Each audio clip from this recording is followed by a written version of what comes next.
Right now we have, billions and billions of images from millions of different websites all across the open internet. This is what ClearView AI's database would look like to law enforcement, says founder Wonton Tat, if, for example, they were searching for me. I mean, I got to say, it's slightly unnerving seeing someone able to scroll through so many images of my face. But you have to remember that this is only used for investigations after the fact. This is not a 24/7 surveillance system. Tontat says his artificial intelligence program can identify someone from an image in seconds. It matches faces of unknown people to their online photos and the sites the images originally came from. The results, he says, are 99.6% accurate. Would you like to have a try? Sure. Let's see. When we tried out the company's phone app, even covering half my face, it still worked on the first try. There we go. Tontat says ClearView has 3 billion images in its database sourced from millions of websites and social media platforms in a method known as scraping.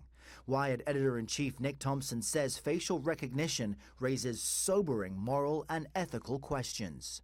In order to build it, you have to scrape a lot of public information in ways that may be legal, but that certainly goes against the terms of service of companies like Facebook and Twitter. Secondly, this is really creepy. And the big companies who have the data already haven't wanted to do it. YouTube, Facebook, Venmo, and Twitter told CBS News scraping is against their policies. Last night, Google and YouTube sent ClearView a cease and desist letter, and this comes weeks after Twitter did the same, demanding ClearView stop scraping pictures from their platform and delete any data taken. Are you aiming to comply with Twitter? Our legal counsel has reached out to them and are handling it accordingly. But there is also a First Amendment right to public information. So the way we have built our system is to only take publicly available information and index it that way. And you believe you have a First Amendment right Completely. to access what's on the platform? ClearView says more than 600 law enforcement agencies across the country use this software, but wouldn't say how many are free trial subscriptions. New Jersey Attorney General Gabir Graywall recently ordered state law enforcement agencies to temporarily stop using this technology until they learn more. What are your concerns with this technology?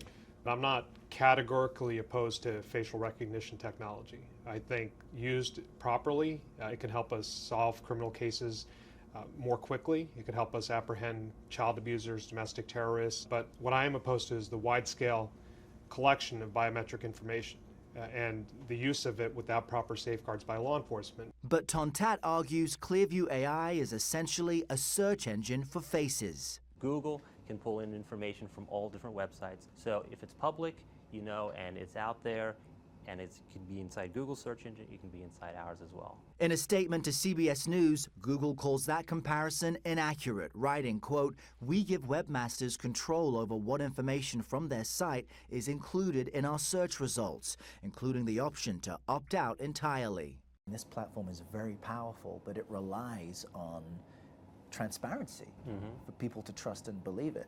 Yeah. And there just isn't much of that available right now. Well, that's why I'm here on TV explaining all these things, and that's why we meet with a lot of the people in government. Tontat tells CBS News the technology won't be made available to the general public as long as he's running ClearView, but Thompson says it may not be so simple. So ClearView says, you may be worried about our technology, but it's just used by police departments to catch terrorists and keep you safe. But if we know anything from the history of technology and the history of Silicon Valley, it's that the initial intended use is not the only use.